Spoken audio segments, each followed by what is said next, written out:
la bronquiolitis es una afección respiratoria que afecta a los niños menores de 2 años, en la cual se comprometen los bronquios más finitos, vienen a ser de las vías respiratorias. Entonces, al inflamarse los bronquiolos, justamente que son las porciones terminales de las vías respiratorias, se inflaman, generan moco y generan obstrucción de las vías aéreas. Por eso generalmente los chicos están con un cuadro como de broncoespasmo, y generalmente al producir inflamación eso genera mucha producción de moco. Entonces son chicos que, aparte de estar con los bronquios obstruidos, cerrados, digamos, se taponan con moco, y eso genera dificultad respiratoria de diferente gravedad.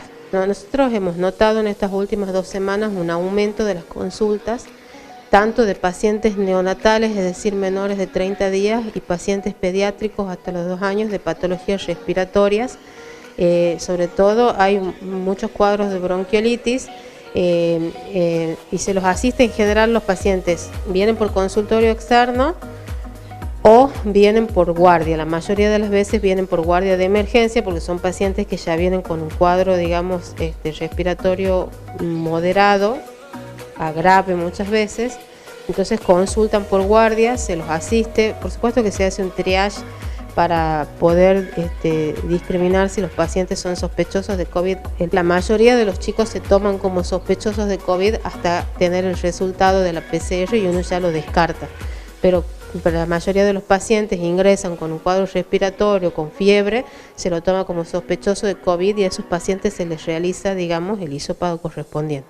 Las recomendaciones serían, sabemos que estamos en una época de pandemia donde hay ciertas restricciones, entonces es importante reducir la circulación. Sabemos que los chicos muchas veces, los hermanitos, ellos por ahí generan, o los mismos adultos que salen a sus lugares de trabajo, generan, digamos, un cuadro de resfrío, un cuadro de catarro de vías aéreas superiores, o un cuadro respiratorio, y son los que transmiten la enfermedad a los bebés.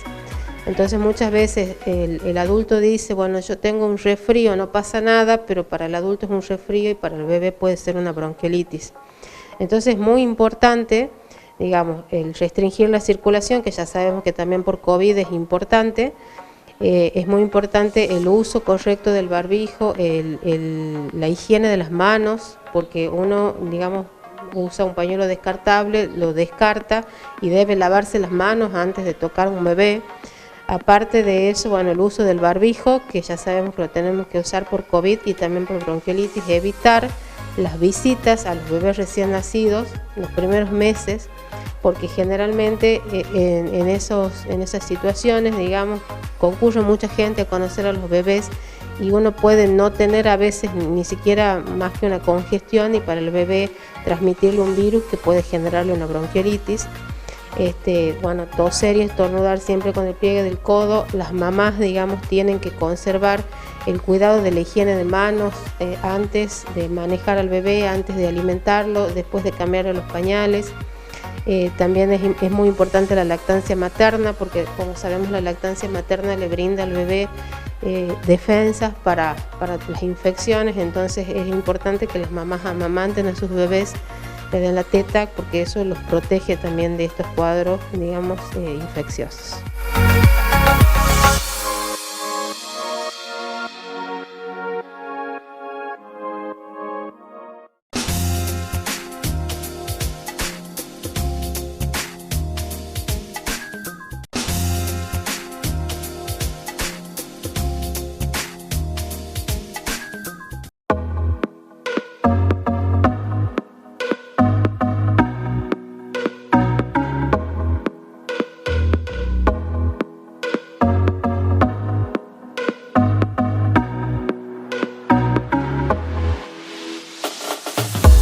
Yo soy la doctora Berta María Cristina, soy pediatra de acá del Hospital Avellaneda. En este momento estoy en la sala de COVID pediátrico.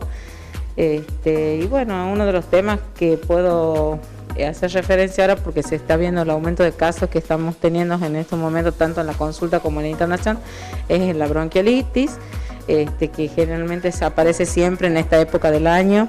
Es una enfermedad viral que afecta a los niños menores generalmente de 2 años, producida por un virus que en general es el virus sincitial respiratorio y es el que en estos momentos ya está circulando porque están apareciendo en las muestras de los estudios virológicos que estamos haciéndole a los pacientes que están internados. Además de que puede ser producido también por algunos otros virus distintos al sincitial, que es el predominante. Los pacientes en general comienzan con un cuadro catarral, con moco transparente, con obstrucción nasal, comienzan por ahí con algo de tos, pueden tener algo de fiebre también. Y en general a los 3 o 4 días pueden comenzar con dificultad respiratoria porque el virus, al ingresar por la mucosa nasal y llegar después a la parte de los bronquios, sobre todo los bronquios más chicos, que son los bronquiolos, comienza a producir inflamación en esa zona, genera moco, mucha cantidad de moco, un moco generalmente también espeso, con gran destrucción de las células que recubren la mucosa del bronquio, por lo tanto se produce una obstrucción de esos bronquios. Entonces el niño comienza con la dificultad respiratoria justamente porque necesita aumentar su esfuerzo respiratorio para poder entrar más aire y absorber más oxígeno. Y esos síntomas son los que la mamá tiene que comenzar a prestarle atención y conocerlo, que cuando tenga un bebé que está con catarro, que viene febricular, que comienza con obstrucción nasal, que a los pocos días comienza como que está agitado, como que empieza a usar ciertos músculos para ayudarse a respirar, como que se hunde de entre las costillitas, como que se hunden los músculos que están en el diafragma, digamos por debajo donde termina el tórax, siente algún silbido, tiene rechazo a la alimentación, está muy irritable o al contrario duerme mucho, debe consultar inmediatamente al médico para que se le haga un diagnóstico oportuno. En estos momentos se está viendo mucho más casos porque ya hemos empezado la época del frío, en algunos casos se está viendo también hemos tenido algún que otro paciente que está asociado al virus sincitial respiratorio con el COVID positivo también, y eso por ahí el pronóstico, digamos, es como que uno está viendo si evoluciona mejor o no, porque esta es nuestra primera vez que podemos tener los dos virus juntos. Y bueno, la mamá es lo que tiene que tener alerta, es a la mínima duda, y si incluso está con la duda y no sabe distinguir los síntomas o no, es preferible una consulta de más antes que una consulta de menos para que su niño pueda recibir una atención oportuna y rápida. El problema en los niños es que muchas veces un cuadro respiratorio, y no tan solo respiratorio, porque en realidad los chicos que cursan un cuadro de gastroenteritis, vómito, diarrea, cursan un exantema, un catarro de vías aéreas superiores, un cuadro respiratorio bajo como un cuadro bronquial, se toman como sospechosos de COVID, porque justamente son los niños los que concurren a los colegios y aparte tienen contacto con los adultos. Entonces es muy importante que todo chico que tenga cualquier, cuadro respiratorio, digestivo o en la parte de piel, concurra a ser asistido en forma precoz, de tal manera que uno puede evaluarlo, puede instaurar el tratamiento, determinar y descartar el COVID, que puede ser, asociado inclusive a otros virus, y brindarle, por supuesto, la atención que requiere en forma precoz. Lo decimos tanto para los niños como también para los adultos, porque como decía yo, muchas veces los adultos también están con un cuadro respiratorio, con un catarro de vías aéreas superiores y lo toman como una alergia estacional o como un cuadro de catarro común, un resfrío común, y muchas veces los adultos también transmiten las enfermedades a los niños.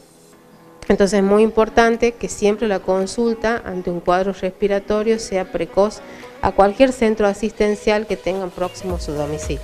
Las consultas son generalmente, acá en el hospital hay 2 modalidades. Si paciente hay consulta por guardia de urgencia, que generalmente cuando vos ves el paciente que está más comprometido, aunque por ahí la mamá tampoco puede distinguir eso, y lo mismo se puede asistir por la guardia. Y si no, por consultorio externo, que es consulta por orden de llegada, donde están disponibles tanto a la mañana como a la tarde, y bueno, ahí es evaluado del paciente por el médico de consultorio. En caso de requerir, alguna intervención porque esté con un cuadro obstructivo o algo, se lo deriva a la guardia, y la guardia a su vez lo deriva para la internación si es que así lo requiere.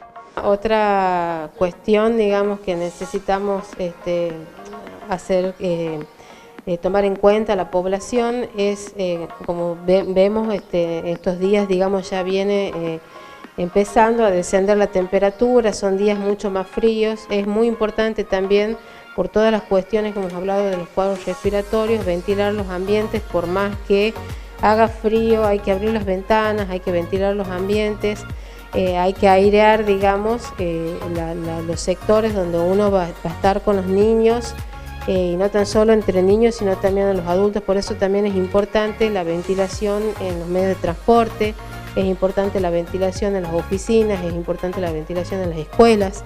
Entonces, de esa forma prevenimos los cuadros respiratorios, pero también en esta época lo que tenemos también consultas que nos ingresan muchas veces por guardia son pacientes que se intoxican por el uso de braseros o de fuego, digamos, que muchas veces por el frío lo hacen en lugares poco ventilados o en ambientes cerrados para calefaccionar los ambientes, y eso genera intoxicaciones con monóxido de carbono.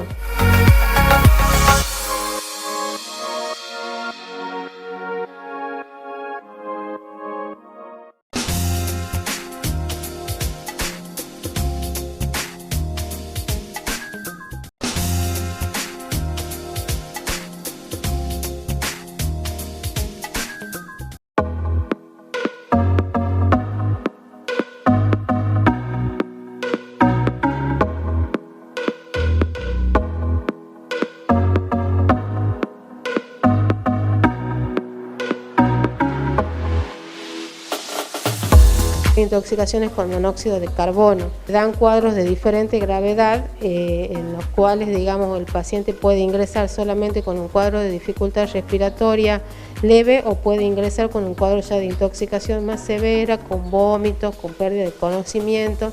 Entonces es muy importante ventilar los ambientes. Y muchas veces hay lugares que son ambientes que son muy fríos, que se tienen que calefaccionar, pero tiene que haber una ventilación. Entonces es importante transmitir a la población, evitar el uso de braseros en el interior de las habitaciones, en el interior de las cocinas, el uso de fuego, por ejemplo, para cocinar en el interior de los ambientes.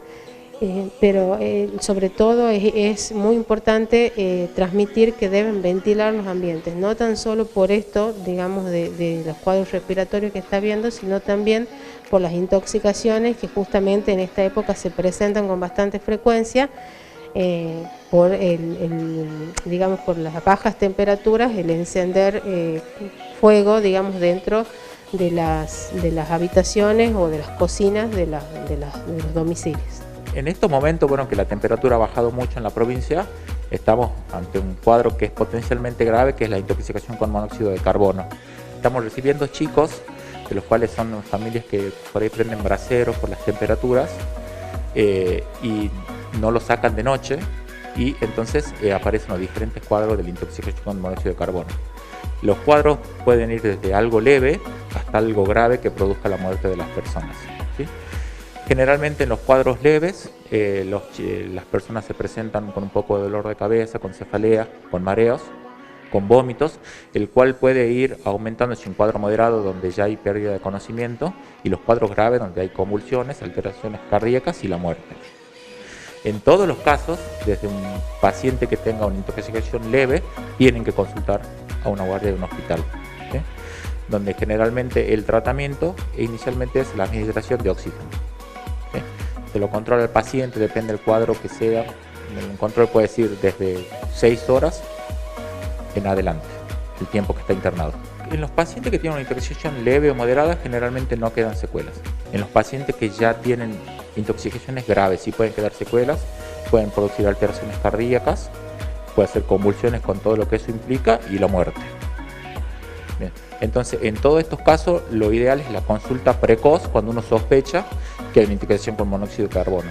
Son familias que por la baja temperatura usan el brasero, y generalmente es sacar el brasero de noche y también revisar todos los aparatos que tengamos en la casa, ya sean los calefones, ya sean las cocinas, para ver que no tengan un mal funcionamiento y liberan el monóxido de carbono. La llama siempre es azul.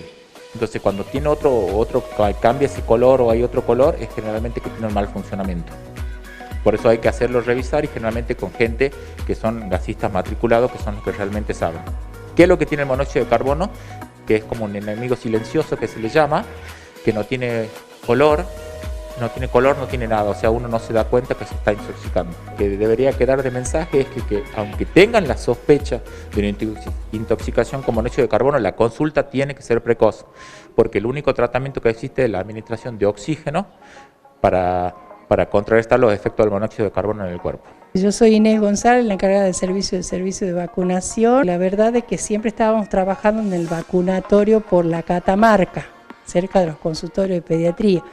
Y en este momento, gracias a Dios, estamos por la México, y eso le queremos comunicar a la población, que estamos por la México desde la Salta hasta la Catamarca. En mitad de eso, ahí estamos ahora atendiendo al público y estamos administrando todas las vacunas que requiere la población. Más que nada también estamos haciendo los esquemas de antigripales, neumo, todo lo que necesita tanto el adulto como el niño.